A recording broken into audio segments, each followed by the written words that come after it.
ఓం శ్రీ గురుభ్యో నమః. శ్రీ శ్రీ శ్రీ యోగి రామానంద గురుపాదుగా పూజయామి. శ్రీ లలితా సహస్రనామ స్తోత్రంలోని 65వ శ్లోక వివరణ.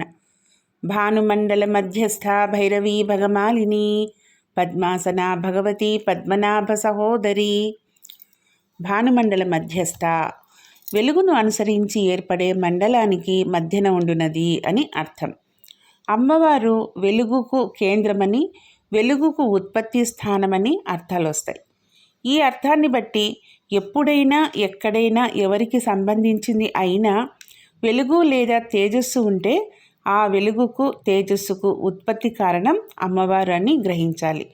అంటే సూర్యుడు, అగ్ని, ఇతర తారకలు అన్నింటి వెలుగుకు అమ్మవారే కేంద్రం, కారణం కూడా. లలితా సహస్రనామాల్లో ఈ నామం భానుమండల మధ్యస్థ. ఆదిత్య హృదయం సూర్యుని సర్వదేవాత్మకునిగా తెలిపింది. కర్మసాక్షి అయిన సూర్యుని ద్వారానే దేవతలు కర్మఫలాన్ని మానవులకు ప్రసాదిస్తారు. కాబట్టి మానవులు చేసే కర్మలు కూడా సూర్యుని గమనాన్ని అనుసరిస్తూ చేయాలని శాస్త్రం చెబుతుంది. ప్రాతః సంధ్యలో ప్రధాన దేవతల శక్తి కలిగిన సూర్యబింబం క్రమంగా ఒక్కొక్క దేవతల శక్తిని పొందుతూ మధ్యాహ్న సమయానికి సమస్త దేవతా శక్తులను కలిగి ఉంటుంది. కాబట్టే యజ్ఞ యాగాదులు సూర్యోదయం తర్వాతనే మొదలు పెట్టాలని, పితృదేవతారాధన అపరాహ్న కాలంలో చేయాలని చెప్పబడింది. ప్రధాన దేవత అయిన లలిత ప్రాతకాల సూర్యబింబంలో అరుణవర్ణంలో సంధ్యాసుందరిలా ప్రకాశిస్తుంది. అంతేకాకుండా గాయత్రి మంత్రాధిష్టాన దేవత అయిన సవిత నామాన్ని కూడా లలితా సహస్రనామాలు సావిత్రి అనే నామంగా కలిగి ఉంది. గాయత్రి మంత్రంలోని 24 అక్షరాలలోని మొదటి అక్షరమైన తత్ శబ్దాన్ని ఉపనిషత్తులు పరబ్రహ్మ స్వరూపానికి తత్ సర్వనామంగా తెలిపాయి. చితి తత్వలక్ష్యార్థ చిదేకర స్వరూపిణి తత్పద లక్ష్యార్థ అనే పదం అమ్మవారిని బ్రహ్మపద లక్ష్యార్థంగా ఉంటుందని తెలుపుతుంది. అదేవిధంగా గాయత్రిలోని తత్ సవితుహు అనే పదం కూడా పరబ్రహ్మను సవితృ రూపంలో తెలుపుతుంది. గాయత్రి మంత్రానికి ఛందస్సు గాయత్రి అయితే సూర్యమండలాంతవర్తి అయిన సవిత దేవత. కాబట్టి సంధ్య సమయంలో ఉపాసించే గాయత్రి సవితృ గాయత్రి అని అంటారు. సూర్యమండలం మధ్యవర్తి, సూర్యాంతర్వర్తి, వెలుగులకు ఉత్పత్తి స్థానం అనే అర్థాలు ఈ నామానికి చెప్పవచ్చు. తర్వాతి నామం భైరవి. భైరవుడు అంటే శివుడు, అతని భార్య భైరవి అంటే అమ్మ పరమేశ్వరియే భైరవి అని అర్థం. భైరవుని శక్తి కాబట్టి ఆ పరమేశ్వరి భైరవి అని చెప్పబడుతోంది. ఉమ్మెత్తను కూడా భైరవి అంటారు. ఇంతకు మునుపు మహాభైరవ పూజిత అనే నామంలో చెప్పిన 8 మంది భైరవుల్లో ఉన్మత్త భైరవుడు కూడా ఒకడు. మానసికమైన రుగ్మతలు కూడా ఈ ఉన్మత్త భైరవునికి సంబంధించిన ఉమ్మెత్త కాయ నుండి తీసే ఔషధం నుండి నివారింపబడతాయి. ఇదంతా ఇక్కడ చెప్పడం ఎందుకంటే భైరవి అనే నామం వెలుగుకు కేంద్రం, ఉత్పత్తి స్థానమైన అమ్మవారినే సూచిస్తుంది. కాబట్టి ఈ టైంలో చెప్పడం అది. పరోక్షంగా అమ్మవారే ఈ రుగ్మతలకు అన్నింటికీ చక్కబెట్టేది అని అర్థం చేసుకోవడానికి కూడా ఇదొక కారణం. ఈ భైరవీ నామంలో ప్రతిపాదించబడే అమ్మవారు అనాహత చక్రానికి సంబంధించిన ద్వాదశ దళ పద్మ మధ్యంలో ఉన్నట్లు ధ్యానించాలి. 12 సంవత్సరాల కన్యను కూడా భైరవి అని అంటారు. అలా కూడా ఈ నామానికి అర్థము చెప్పుకోవచ్చు. తర్వాతి నామము భగమాలిని అంటే తిథి దేవత. విదయ తిథికి భగమాలిని అనే పేరు. వెలుగు, ఐశ్వర్యం వరుసలుగా కలిగినది అని కూడా అర్థం వస్తుంది. అమ్మవారు తిథి దేవతల్లో ఒకరు. ఈమె విదియ నాటి తిథి దేవత. భగ అనగా ఐశ్వర్యం, వెలుగు అని అర్థాలు వస్తాయి. మాలిని అనగా మాల అని అర్థం వస్తుంది. అమ్మ ఆ దగ్గర నుండి ఐశ్వర్యాలు వరుసలు, కాంతి వరుసలు మాలలుగా వస్తూనే ఉంటాయి. సూర్యుని చుట్టూ కిరణముల మాల కలది.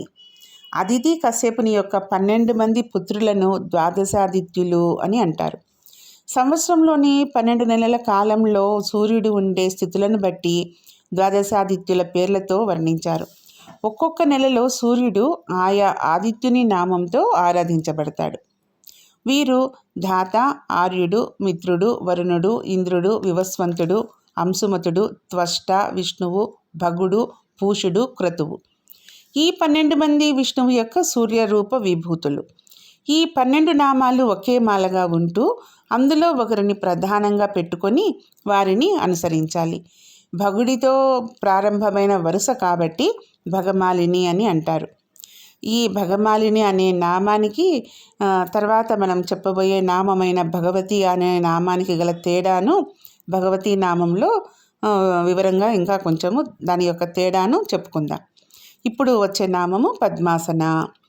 పద్మాన్ని ఆసనంగా అంటే నిలువుగా కలిగినది అమ్మ అని అర్థం. పద్మాసనం అనే యోగాసనంలో ధ్యానంలో ఉన్నటువంటిది అమ్మ. పద్మం అనేది నిధి, అష్టనిధుల్లో ఒకటి. ఆ నిధికి అధిపతి బ్రహ్మరూపం కలది ఆ జగన్మాత.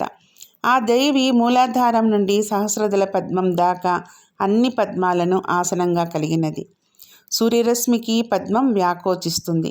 పగలు రాత్రి విచ్చుకుంటూ తెరుచుకుంటూ శ్వాస తీసుకుంటుంది. సంకోచ వ్యాకోచ ధర్మాలతో స్పందిస్తుంది. అందుకే సృష్టి ఆవిర్భావాన్ని పద్మంతో పోలుస్తారు పద్మపురాణంలో. కాబట్టి అమ్మవారు పద్మాసన.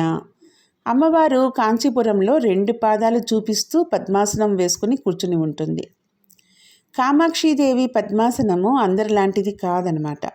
ఆమె అలా కూర్చున్నప్పుడు మూలాధారణ శక్తి కుండలిని శక్తిగా జాగృతమవుతుంది.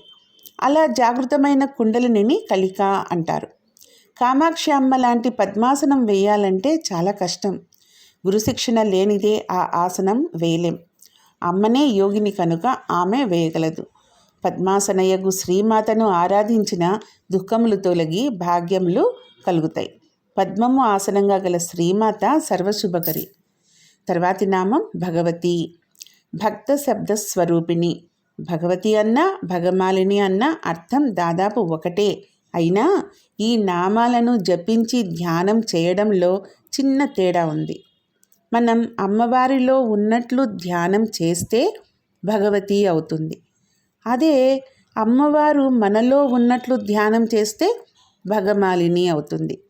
అంటే ప్రపంచంలోని అందరూ ఎవరికి వారు తాము అమ్మవారిలో ఉన్నట్లు ధ్యానం చేస్తే అప్పుడు అందరూ అమ్మవారనే ఒకే వెలుగులో ఉండి ఆ ఒకే వెలుగును శ్రీ లలితాదేవి యొక్క భగవతీ నామంగా అర్థం చేసుకోవాలి.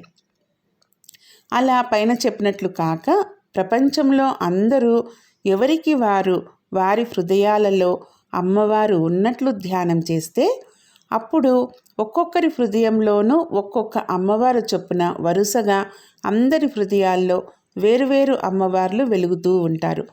ఇలా అందరి హృదయాలలో వెలుగుతూ ఉండే వేరువేరు అమ్మవార్ల యొక్క వరుసను అంటే అమ్మవార్ల మాలను శ్రీ లలితాదేవి యొక్క భగమాలిని నామంగా అర్థం చేసుకోవాలి.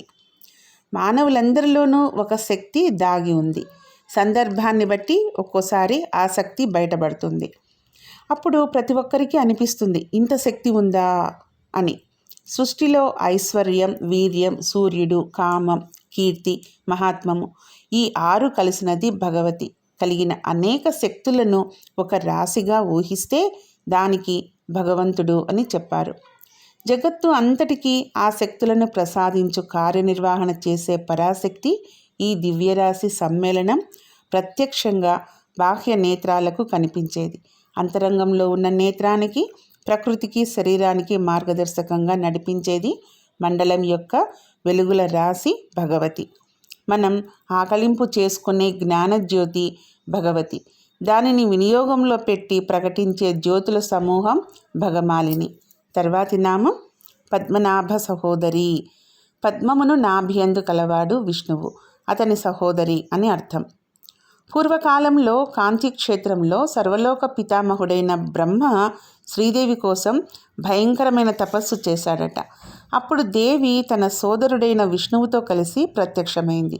అందుచేతనే పరమేశ్వరి పద్మనాభ సహోదరి అనబడుతోంది.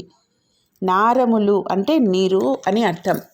అటువంటి నీటి నుండి తామరకాడ పైకి వచ్చి దానిపైన విచ్చుకోబోయే పద్మం వస్తుంది.